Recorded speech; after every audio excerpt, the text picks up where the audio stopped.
इस हफ्ते के मनी मैटर्स में हमारे साथ हैं सौरभ, जो कि बैंगलोर से हमें ज्वाइन कर रहे हैं, लेकिन है ओरिजिनली महाराष्ट्र से। कैसे हैं आप सौरभ?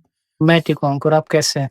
बहुत बढ़िया, बहुत ही बढ़िया। अपने बारे में जितना भी आप कंफर्टेबल हैं बताएंगे दर्शकों के लिए। जी, मैं 27 इयर्स का हूँ और मैं बैंगलोर में रह रहा हूँ और मैं एक कॉर्पोरेट कंपनी में जॉब करता हूँ। मेरा रोल है ड्रग सेफ्टी एसोसिएट।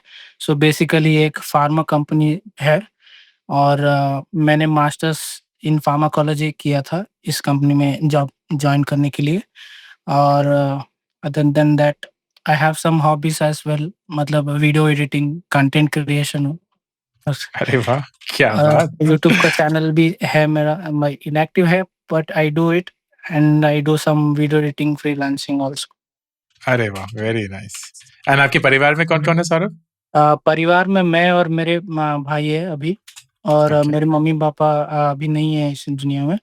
तो 2019 में पापा की डेथ हुई थी ड्यू टू कार्डियक अरेस्ट, और 2023 में मम्मी की डेथ हुई थी, उनको कैंसर था। ओके, एंड आपके भाई आपसे बड़े हैं? नहीं, वो छोटा है, अभी वो 12th क्लास की एग्ज़ाम दे रहा है, तो उसका टेक केयर वगैरह सब मैं ही करता हूँ। और मतलब मेरे दादी के साथ रहता है, वो मेरे साथ नहीं रहता है महाराष्ट्र में। ओके, तो मेरे दादा भी नहीं है, तो दादी अकेले, इसीलिए वो साथ में रहता है, तो उनका भी देखभाल वगैरह चलता है मतलब। Got it. एंड बैंगलोर में आप कितने टाइम से हैं? बैंगलोर में 8 साल से। बहुत सही। तो आप बताइए कैसे हम आपकी मदद कर सकते हैं आज? जी, मैं यहाँ पे थोड़ा-सा आपसे फाइनेंशियल एडवाइस चाह रहा हूँ। इन केस ऑफ 3 सिनेरियोज़, एक हम्म। तो मेरा एक लोन है जिसको मुझे क्लोज़ करवाना है, because it's eating my peace and patience. And okay. उसके साथ में as I am 27, I have to plan something, जैसे मैरिज हो गया hmm. And some assets building. साथ में मेरा भाई भी है, उसको भी मुझे देखना है। तो बिल्कुल। सब कुछ चीज़ें आपसे डिस्कस करनी थी मेरे को। लवली, बहुत बढ़िया। तो करते हैं शुरू। आप सबसे पहले अपनी सैलरी से शुरू करिए। आपको पर मंथ कितना मिलता है इन हैंड? 48,500। एंड इसमें पीएफ वगैरह डिडक्ट होके आता है सौरभ? जी, जी, पीएफ डिडक्ट हो ओके। कुछ आइडिया कितना डिडक्ट होता है? Around 2.5 something. कुछ ये भी आइडिया कि आपके पीएफ बैलेंस में कितना अमाउंट होगा अभी? अराउंड 4 लाख होगा शायद से। ठीक। एंड आपने बताया कि आप कुछ फ्रीलांसिंग वगैरह भी करते हैं, तो जी, जी। उसकी भी कोई साइड इनकम आती है? वो फिक्स्ड नहीं है actually Ankur, so it's around ठीक है। 5K to 10K approx. ठीक है, तो उसको कंसिडर करें नहीं करें? नहीं करते हम लोग। ठीक है। अब अपने एक्सपेंसेस के बारे में बोलिए। लोन वगैरह हम बाद में कवर करेंगे सौरभ। पहले अपने खाने पीने का खर्चा, रहन सहन का खर्चा, कुछ पैसे आप घर भेजते होंगे उसका खर्चा, वो सब बताइए।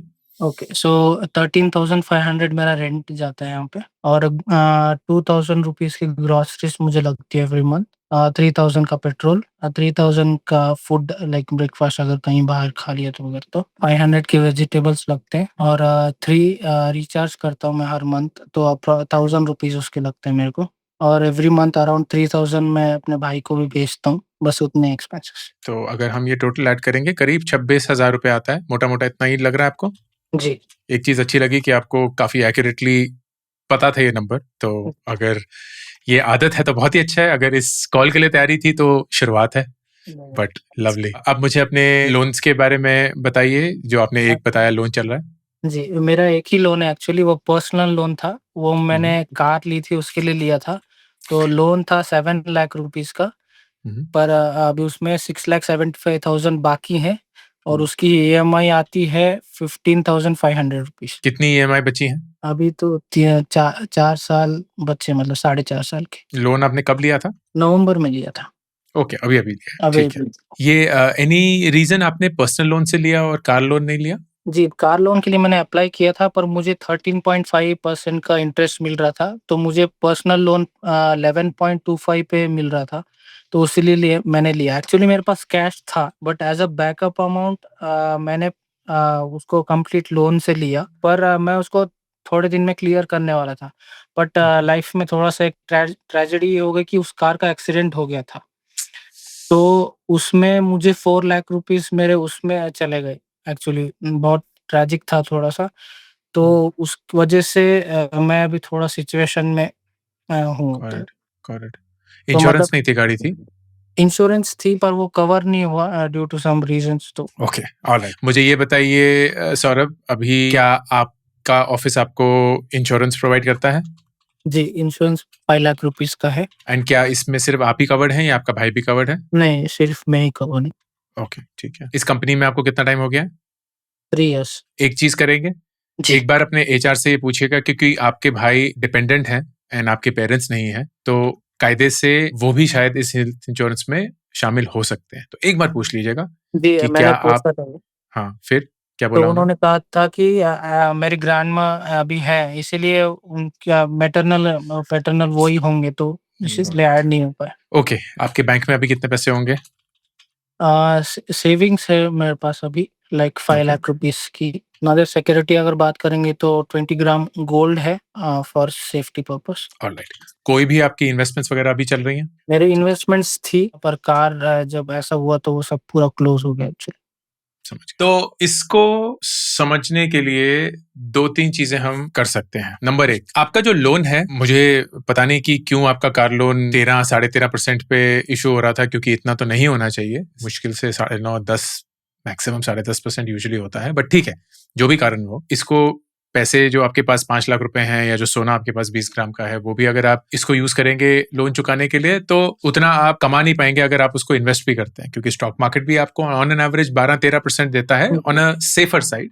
तो टैक्स टूक्स काट के वो भी 11, 11.5% ही आ जाता है। तो इस लोन को जल्दी से जल्दी चुकाना, I agree with you, should be a goal you have.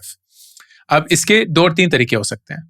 Number 1, क्योंकि आपके पास 20 ग्राम सोना है एंड सोने का दाम अभी बहुत बढ़ा हुआ है, पिछले 2-3 दिन में थोड़ा घट गया, लेकिन तब भी बहुत ज्यादा बढ़ा हुआ है, तो आपके पास करीब 3 लाख रुपए का सोना है एंड बैंक में आपके पास करीब 5 लाख रुपए। अब ये सारे पैसे यूज करके इस 7 लाख रुपए को चुकाना, I don't think is a smart idea, क्योंकि आपका पूरा इमरजेंसी फंड भी चला जाएगा, सारा सेफ्टी नेट भी चला जाएगा, and it is not going to be the best view in my head. So option number 1, कि आप एग्रेसिवली लोन पहले क्लोज करने की कोशिश करिए एंड धीरे धीरे थोड़ा सा इन्वेस्टमेंट करना शुरू करिए। ऑप्शन नंबर 2, आप लोन जैसे पे कर रहे हैं वैसे ही पे करते रहिए, तो 4 साल के अंदर पे हो जाएगा, और अग्रेसिवली इन्वेस्ट करना शुरू करिए। अब इन दोनों तरीकों में कोई सही या गलत आंसर नहीं है, क्योंकि बहुत क्लोज है। So it is eight the end of it your personal decision. हम दोनों को इवेलुएट करेंगे इस कॉल पे, बट अल्टीमेटली कॉल आप ही का होगा कि आप इसको कैसे यूज करना चाहते हैं। तो let's go with the first one, कि आप एग्रेसिवली लोन को पे करने की कोशिश करेंगे। तो ऑप्शन 1, पे लोन फास्टर। इसके लिए मेरा सजेशन ये रहेगा कि जो आपके 7,000 रुपए बचते हैं हर महीने, उसमें से आप 5,000 रुपए इस लोन की तरफ प्रिंसिपल पेमेंट देना शुरू करेंगे। तो 15,500 रुपए तो आपकी ईएमआई जा ही रही है, लेकिन आप बैंक के पास जाके बोलेंगे कि मैं हर महीने 5,000 रुपए और देना चाहता हूं, एंड इससे आप मेरी ईएमआई मत कम करिए, आप मेरा टेन्योर कम करिए। अब इससे होगा क्या, साल में आप करीब 60,000 रुपए प्रिंसिपल की तरफ पे करेंगे, आपकी ईएमआई जो है उससे मोटा मोटा आपका लगा लीजिए उतना ही 60 से 70,000 रुपए पहले सालों में प्रिंसिपल की तरफ जाएगा। 1 साल के अंदर आप करीब 1.5 लाख रुपए प्रिंसिपल पे कर देंगे, 2 साल के अंदर आप करीब 2 या 2.5 लाख रुपए पे कर देंगे, क्योंकि प्रिंसिपल अमाउंट बढ़ता रहेगा ईएमआई में। तो ये जो 4 साल का लोन है, ये करीब 2.5 से 3 साल के अंदर चुक जाएगा, अज्यूमिंग कि आप यही 5,000 रुपए हर महीने डाल रहे हैं। और जो बाकी के 2,000 रुपए बचे, इससे आप अपनी इन्वेस्टमेंट शुरू करेंगे। बहुत ज्यादा इन्वेस्टमेंट नहीं होगी, लेकिन a start is a start. Plus जो आपके पास अभी 5 लाख रुपए बचे हुए हैं, वो अभी आपने सेविंग्स अकाउंट में रखे हुए हैं कि कोई एफडी कराई हुई है? एफडी करके। ओके, तो एफडी से बेटर ऑप्शन विल बी, क्योंकि ये 5 लाख रुपए की आपकी कोई इमीडिएट नीड नहीं है, इसको हम थोड़ा समझदारी से बांटने की कोशिश करेंगे। रिस्क नहीं लेंगे, तो स्टॉक मार्केट में नहीं डालेंगे, हम फिक्स्ड रिटर्न एसेट्स में ही डालेंगे, लेकिन फिक्स डिपॉजिट नहीं, म्यूचुअल फंड्स। तो मेरी राय ये रहेगी, क्योंकि आपका महीने का खर्चा करीब 40,000 रुपए है, 5 महीने का पैसा आपके पास हमेशा इन द बैंक होना चाहिए। तो 2 लाख रुपए आप सेविंग्स अकाउंट में रखिए, 2 लाख रुपए डालिए डेट म्यूचुअल फंड में। Short term debt mutual fund आपको ऑन एन एवरेज 6 से 7% देगा, which is better than the FD का रेट जो आपको मिल रहा होगा अभी। इस पैसे को आप कभी भी निकाल सकते हैं, 24 घंटे के अंदर पैसे आपके पास बैंक में आ जाएंगे। और 1 लाख रुपए आप थोड़ा सा लॉन्ग टर्म कर सकते हैं, तो उसको आप कॉर्पोरेट बॉन्ड म्यूचुअल फंड में डाल सकते हैं। These will be mutual funds जो कि कॉर्पोरेट फिक्स डिपॉजिट्स में इन्वेस्ट करते हैं, तो स्लाइटली बेटर रिटर्न्स मिलते हैं, अराउंड 8 से 9%। इसको अगर हम मैप करने की कोशिश करें, तो मैं अगर एक SIP कैलकुलेटर निकालता हूं और 2,000 रुपए की SIP हम निफ्टी 50 में डाल रहे हैं, 3 साल का ही लूंगा क्योंकि 3 साल के अंदर आपका लोन भी चुक जाएगा, तो आपको बहुत अलग से फिर एक मिलेगा। 3 साल के अंदर वो पैसा अराउंड 86,000 हो चुका होगा। फिर हमने लमसम 2 लाख रुपए डाले हैं, और वो 2 लाख रुपए अगर करीब 6.5% कमाता है तो वो अराउंड 2.4 लाख हो जाएगा। और जो 1 लाख रुपए हमने डाले हैं कॉर्पोरेट बॉन्ड में, वो मान लीजिए अराउंड 8% कमाता है, तो वो 3 साल में करीब 1.25 लाख हो जाएगा। So at the end of 3 years आपका कार लोन पूरा चुक चुका होगा, प्लस अराउंड 6.5 लाख रुपीस। ठीक है, दिस इज सिनेरियो 1। अब 3 साल के बाद जब आप 30 साल के हो जाएंगे एंड लोन आपका चुक चुका होगा, you suddenly have a lot more to invest, क्योंकि सडनली आपके महीने के 20,000 रुपए आप फ्री हो गए। 15,500 रुपए जो आप EMI दे रहे थे, 5,000 रुपए जो आप एक्स्ट्रा प्रिंसिपल दे रहे थे, एंड अभी तो हमने कुछ भी अज्यूम नहीं किया सैलरी ग्रोथ वगैरह, तो उस 20,000 रुपए से आप बहुत सिग्निफिकेंटली इन्वेस्ट कर सकते हैं, वाइल इंश्योरिंग कि ये 6.5 लाख जो है this is used let's say towards your marriage, towards your brothers education, जो भी। एंड फिर उसके बाद जो कॉर्पस आपका 20,000 रुपए महीने का फ्री होगा, उससे आप एग्रेसिवली इन्वेस्ट करके एक बहुत बढ़िया सा कॉर्पस बना सकते हैं। To give you a sense, just thinking aloud, कि अगर आप 30 साल में भी 25,000 रुपए की एक SIP शुरू करते हैं, क्योंकि आपके पास 20,000 रुपए तो कार लोन से फ्री हो गए होंगे, प्लस जो आप 2,000 रुपए अभी इन्वेस्ट कर रहे थे, प्लस मान लेते हैं कि 3,000 रुपए आप और जोड़ पाएंगे 3 साल के अंदर, तो 25,000 रुपए की अगर आप SIP करते हैं एंड हर साल उसको 5% से बढ़ाते हैं, तो annual step up of 5%, and on an average mix करके, क्योंकि अब हम स्टॉक मार्केट में इन्वेस्ट कर सकते हैं, 30 years is still very young, तो आप निफ्टी 50 में, मिड कैप में, स्मॉल कैप में, ये सब कुछ करके अगर आप 15% अचीव करते हैं, then over a 20 year period, just मान लेते हैं अगर 20 years, आपका वही इन्वेस्टमेंट जो है वो करीब 4.5 करोड़ हो गया होगा। अगर आप ये 60 साल तक चलाएंगे तो यही 4.5 करोड़ 20 करोड़ हो जाएंगे। So it's a huge jump, and वो आप 30 साल पे भी अगर आप शुरू करते हैं तो you have not lost a lot of time, क्योंकि क्वांटम जो 25,000 रुपए महीना है वो सिग्निफिकेंटली बड़ा है कि 30 साल से भी शुरू करके you can and up with a very very reasonable amount at the age of 50 या 60। अब करते हैं option 2, and option 2 is pay loan regularly and invest aggressively। अब इसमें एग्रेसिव का मतलब इतना ज्यादा एग्रेसिव भी नहीं है, क्योंकि हमारे पास 7,000 रुपए हैं प्ले करने के लिए, तो हम ये बोलते हैं यार 4 साल का लोन अगर हम 3 साल में चुका देते हैं तो कुछ ज्यादा पैसे नहीं बचा रहे हैं, लेकिन अगर हम इन्वेस्ट करना शुरू कर देते हैं, देखते हैं कि उसका नतीजा क्या होता है।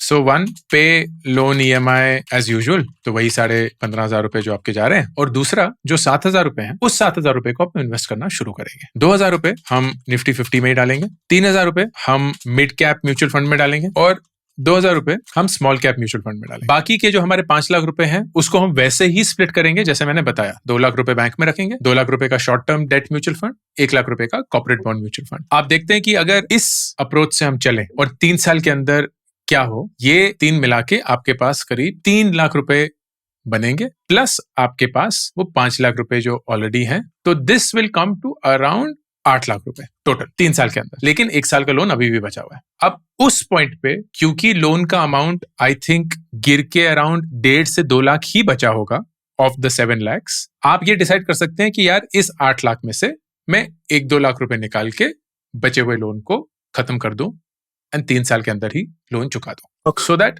You will be approximately at that 6 lakh rupee amount. Just thought Ankur, मैं आपके साथ डिस्कस करना चाहता हूँ। एक थॉट आया था कि जो 5 लाख रुपीस मेरे पास अमाउंट है, अगर मैं उसको पे करूँ और गोल्ड को एज अ बैकअप में अपने लिए रखूँ, एज अ सेफ्टी बैकअप, जो हम लोग एक्चुअली भी अभी 2 लाख रुपए रख रहे हैं 5 मंथ्स के हिसाब से, तो अगर मैं 5 लाख पे करूंगा तो मेरी EMI अप्रोक्सीमेटली 8,000 के आसपास पहुंच जाएगी, या फिर मैं उसको 15 भी रखूंगा तो 13 मंथ्स में मेरा लोन क्लियर हो जाएगा। तो अगर हम उस वे से देखेंगे तो किस तरह रहेगा, मतलब आपको क्या लगता है इस बारे में? सी, इसमें my only concern around this is कि आप सिर्फ 3 लाख रुपए पे फिर निर्भर होंगे। मेरी राय ये रहेगी कि आप इतना रिस्क ना लें, क्योंकि ये 5 लाख रुपए आपके लिए बहुत जरूरी हैं। भाई भी 12th स्टैंडर्ड में है, उसके बाद उसको कॉलेज जाना है, अगर गवर्नमेंट कॉलेज में हो गया तो बढ़िया है, लेकिन अगर प्राइवेट में हुआ तो वो भी बहुत महंगा होता है, उसको कैसे पे करेंगे वगैरह। तो यू डोंट वांट कि आप इतने प्रेशर में आ जाएं सौरभ कि आपको ज्यादा सैलरी वाली नौकरी ढूंढनी पड़ेगी, या आपको अपना जो साइड इनकम है उसको करना ही पड़ेगा, फिर आपकी रातें भी चली जाएंगी, आपके वीकेंड्स भी चले जाएंगे, आपका हेल्थ भी सफर करेगा, सब कुछ एक साथ हो जाएगा, and you will constantly feel the pressure सिर्फ कुछ पैसे बचाने के लिए। And that is why my recommendation कि आप मत करिए वो। डेफिनेटली अगर आप पर्सनली मुझसे पूछें तो मेरी राय यही रहेगी कि ऑप्शन 2 जहां आप रेगुलरली लोन पे कर रहे हैं वो करिए, अग्रेसिवली इन्वेस्ट करना शुरू करिए, ताकि 1.5-3 साल के अंदर आपके पास वो जमा पूंजी बन जाए कि आप लोन पूरा का पूरा पे कर सकते हैं and you will not have to take a lot of risk. जरूरी नहीं है कि आपको 3 साल वेट करना पड़ेगा या 4 साल वेट करना पड़ेगा, आप उससे पहले ही ये लोन दे देंगे, आपकी सैलरी बढ़ेगी, अपॉर्चुनिटीज आएंगी, वो सब चीजें रहेंगी। एक नेक्स्ट सवाल ये था कि अंकुर अभी मतलब इस स्टेज में मतलब फैमिली हो या मुझे भी ऐसा लगता है कि I should get married, but I don't know whether it's the time because I have responsibilities and ये जो फाइनेंशियल सिचुएशन भी है, so bit confuse with this. And another thing is काफी अपॉर्चुनिटीज आई बिजनेस वगैरह की जो मिस भी हो गई, जो अच्छी निकली भी, बट बिकॉज ऑफ ये रिस्क या करूं या ना करूं, अगर डूब गया पैसा या वगैरह, तो वो ऐसे डिसीजंस में मैं थोड़ा सा स्ट्रक हूँ। तो इसमें आप क्या राय देना चाहिए? बिजनेस के बारे में पहले बताता हूं दोस्त। बिजनेस मेरे हिसाब से अभी आपके लिए सही डिसीजन नहीं होगा, फॉर द सिंपल रीजन कि आपके पास रिस्पॉन्सिबिलिटीज बहुत ज्यादा हैं and the flexibility to play with वो रिस्पॉन्सिबिलिटी बहुत कम है। Okay. तो I would want you to get on a foundation जहां आप वो रिस्क लेने के लिए तैयार हो कि अगर वो पैसा फॉर वट एवर रीजन, भगवान ना करे, डूब भी जाए, you will still be in a reasonable shape. तो वो बहुत जरूरी है एंड आई वुड से कि उसके लिए 2-3 साल की मेहनत जरूरी होगी, एट विच पॉइंट आपको कंसिडर करना चाहिए।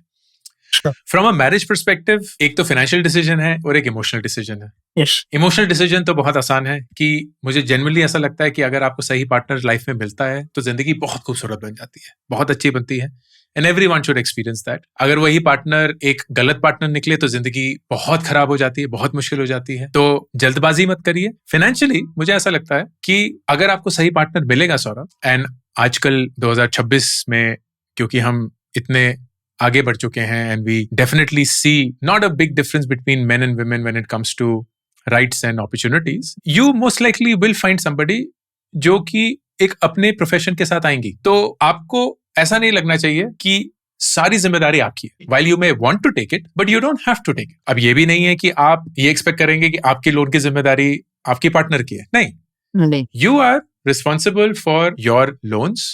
You're responsible for your immediate family, आपकी दादी, आपके भाई, and your partner will be responsible for her side of the family, her side of her loans, and फिर मिलके आप एक जिंदगी शुरू करेंगे। तो you will jointly come together and start living, क्योंकि आपकी फाइनेंशियल स्थिति बिल्कुल भी कमजोर नहीं है, स्ट्रांग भी नहीं है, लेकिन आई डेफिनेटली डोंट फील कि ऐसी स्थिति है कि आप बोलें यार नहीं शादी भी नहीं कर सकते। आप 100% एक ऐसे पॉइंट पे हैं जहां आप शादी कर सकते हैं, provided you don't have to pay और bear the full burden of a family when you start one. Okay, मैं आपसे शेयर करना चाहूंगा एक्चुअली। Please. मतलब I will be happy to share that. मतलब I mean relationship for 8 years। जब मेरे Wow. Parents गुजरे थे तो शी एंड हर फैमिली बहुत उन्होंने सपोर्ट भी किया, even in my bad times. बहुत जब मेरी जॉब भी नहीं लगी थी और लाइक माय कार एक्सीडेंट, तो इमीडिएट मनी वगैरह, तो मुझे उनसे फाइनेंशियल सपोर्ट मिला है।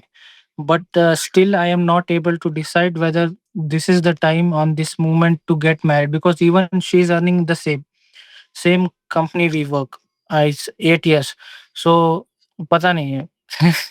नहीं यार बिल्कुल, मैं देखिए 8 साल का रिश्ता और एक ऐसा इंसान जो आपके साथ आपके बुरे वक्त में रहा है, आपको ये नहीं मिलने वाला। ये मनी मैटर्स अब नहीं रहा है, लेकिन मैं आपको दिल से बताने की कोशिश करूंगा क्योंकि आपने पूछा है। आप ना 20 साल बाद की जिंदगी की कल्पना करिए, जब आप करीब 50 साल के होंगे एंड उस समय पे आपका परिवार होगा, आप इसी इंसान के साथ होंगे, आपके बच्चे होंगे, बहुत खुश आप रहेंगे एंड आप सिर्फ अपने आप से यही पूछेंगे यार हमने 30 साल की उम्र में शादी क्यों करी, हम किस चीज की वेट कर रहे थे। अगर हमें पता था कि हमें एक साथ रहना है, हम एक दूसरे के लिए सही हैं, हम एक दूसरे को अच्छे से जानते हैं, हम एक दूसरे की कद्र करते हैं, हमें परिवार से कोई प्रॉब्लम नहीं है, हम अच्छा कमा रहे हैं, हम अपने पैरों पे खड़े हैं, तो हम किस चीज की बात कर रहे हैं। लेकिन सिर्फ पैसा तो कारण नहीं हो सकता ना दोस्त, कि आप जिंदगी का सबसे खूबसूरत रिश्ता टाल दें। And I would not want you to wait for it, क्योंकि वेट करने से आप कुछ नहीं हासिल कर रहे हैं, सिर्फ अपने आप को साइकोलॉजिकली बता रहे हैं कि यार एक बुनियाद बनानी है पैसे पे।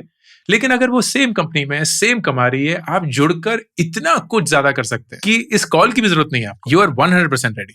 आप दोनों को बैठकर सबसे पहले तो अपनी स्थिति समझनी है, अपनी जिम्मेदारियां समझनी है और उस हिसाब से डिसाइड करना है कि क्या हम एक बहुत बढ़िया शादी चाहते हैं कि नहीं, बहुत बड़े स्केल पे चाहते हैं या नहीं। अगर छोटी ही चाहते हैं तो क्या हमें वेट करने की जरूरत है, या अगर हम बड़ी चाहते हैं ठीक है फिर वेट करना पड़ेगा, पर किस पॉइंट तक वेट करना पड़ेगा। ये कॉन्वर्सेशन दोस्त आपको बिल्कुल उनके साथ करनी चाहिए। अगर आपने ऑलरेडी नहीं करी है तो प्लीज करिए, बिल्कुल करिए।